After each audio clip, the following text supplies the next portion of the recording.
Welcome to Navigating Change, the podcast from Teibel Education Consulting. I'm Pete Wright, and this week on the show, Howard Teibel sits down with University of Laverne president Devorah Lieberman.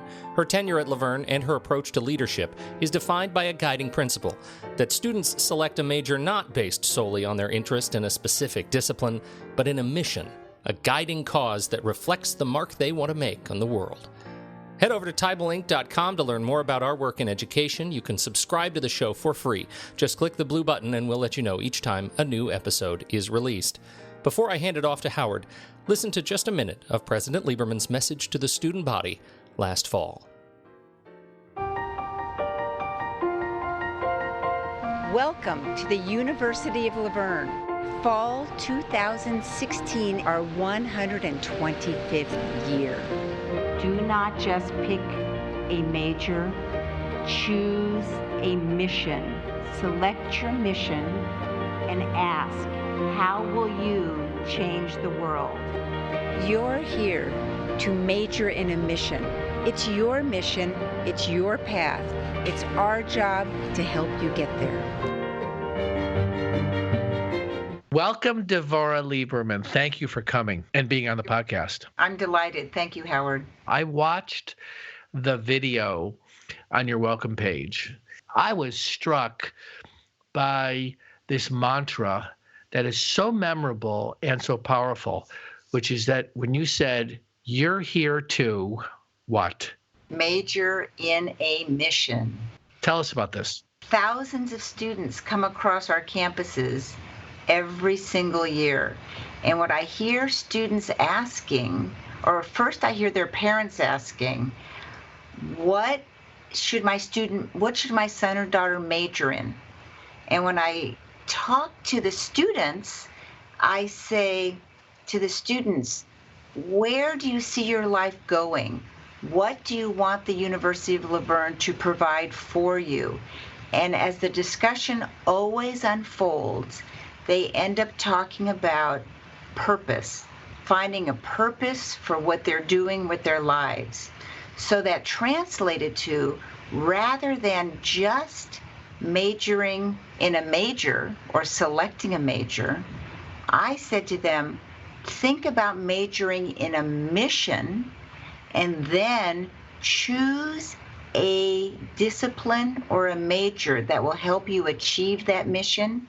Because then for the rest of your life, you will have the tools to be able to achieve career success, personal success, and you'll be able to enhance the region no matter where you live. You know, what's so fascinating about that, both as a advisor consultant in the space of higher ed and as a parent, is that so speaks to me as a parent, right? When I think about being 18, I was not thinking about mission, right? Unless I went to the Peace Corps, maybe, right? If I had the Peace Corps mindset or approach. What kind of reactions are you getting from students who are beginning to engage in this question of, I'm not majoring in this. It's really about, this is the stuff I'm going to do in the context of a mission. Because I would imagine, Devorah, that for some, it really resonates. And for others, they're either confused or perplexed by it. I think that you have each one of those. And truly, every student that I talk to, I say, what mission do you want to major in? And they'll say, oh, I want to be a business major. And I'll say, well, why? And they'll say, well, I want to make money. And I'll say, well, why? And the more I ask why, the more it begins to sort of unpackage their intentions for their life. And what always happens is when they say, I want to be a teacher. Why? Because I love working with children. Why? Because I love seeing the light bulb go on. Why? And the more I ask why, whether it's a business major or a law student or a doctorate in psychology or an undergraduate major, asking those questions why gets them to where they want to be. So perfect. You know, why uncovers the value, right? The value behind what you want to do. Okay, so I'm just trying to picture this. it is not easy to come up with a good tagline, and not a tagline that just reads well on paper, but actually has substance to it. Where did this come? Did you wake up in the middle of the night, or did someone call you in the middle of the night? I got it. Here's the tagline. Where did that come from? Come on, you could tell us. No, I think one day I was just walking around, well, two places. One day I was just talking to students, and I said, and it just sort of came. It just was sort of it was organic. But the second thing is, at the end of my 5th year in the presidency, the Board of Trustees said, we'd like to extend your contract. So let's start talking about that. And my husband and I sat down and we said to each other, we say to our students all the time, major in a mission. And so we said, well, we're at this point in my career, our lives, What's our mission? And the more we deconstructed that, the more we said, we are majoring in our mission, and our mission is the success of the students at the University of Laverne. And the minute we got there, we said, yes, renew that contract. Beautiful. Tell us about what you went to the White House for and got to speak around. Well, the White House visit had to do with being recognized, one of the 5 institutions in the country, being recognized for interfaith cooperation and community engagement. What does that mean, interfaith cooperation and engagement? 2 things. It means having students and faculty and staff who are coming together on your campus in ways that they learn about each other's faiths or perspectives on life, appreciate each other, and then work together in a common goal to make the community better, related to the common values of each of their faiths. What was it like? What was it like being there and being honored for that and speaking there? Truthfully, it was a once-in-a-lifetime experience because you were surrounded by people in the White House. Joe Biden was there, Vice President Biden, many, many, many others who came to us and, honored us for the work that we had done as we were majoring in our own mission. The presidents of these institutions were invited to speak to about 200 other university presidents who were wanting us to share our best practices so they could adapt on their own campuses. It was a community of like-minded institutions who said, how do we bring students together, faculty and staff, to really appreciate each other's differences and then work together in a community project based on the values? Talk about relevancy today. I mean, today, to double down on how to find the right way to allow for a point of view, but also make sure that there's a level of respect. How do we continue to promote not just diversity, but a sense of allowing there to be points of view that actually might upset some people?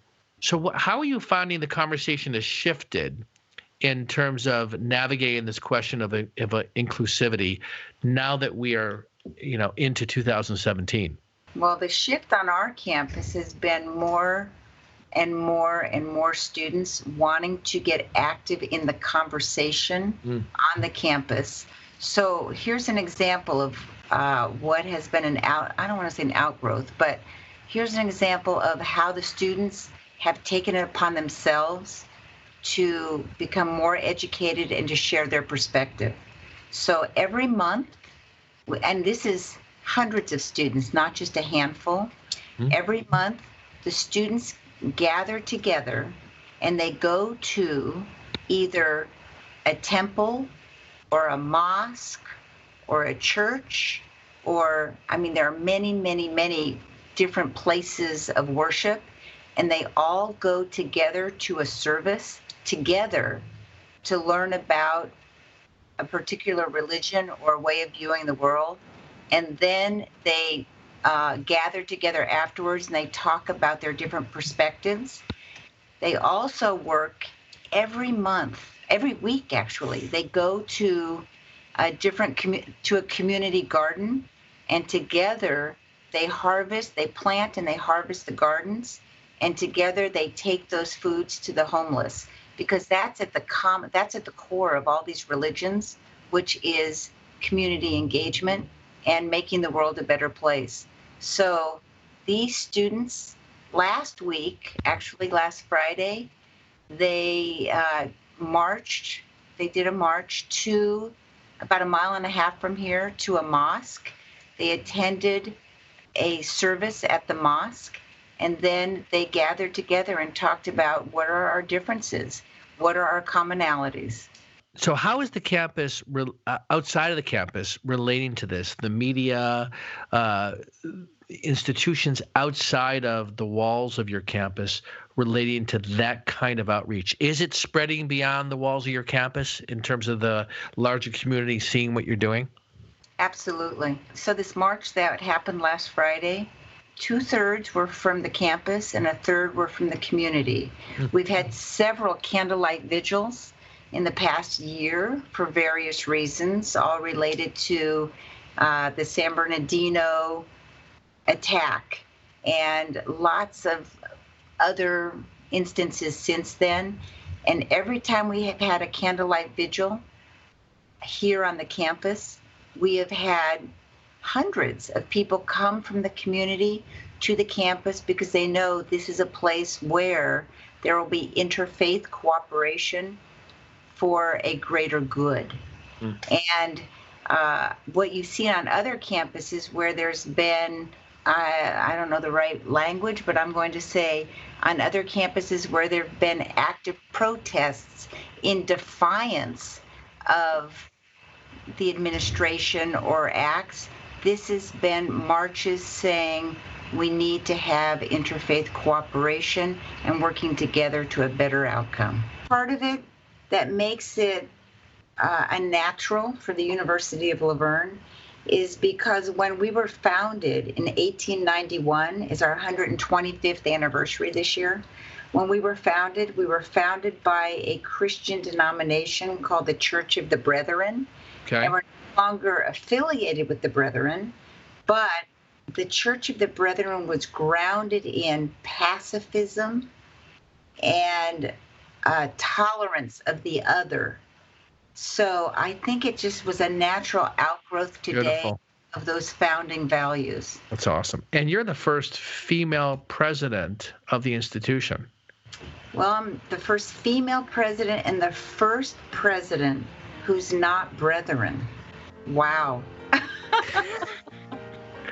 They really jumped in, didn't they? Yeah, because I say facetiously, we went from Brethren to Lieberman.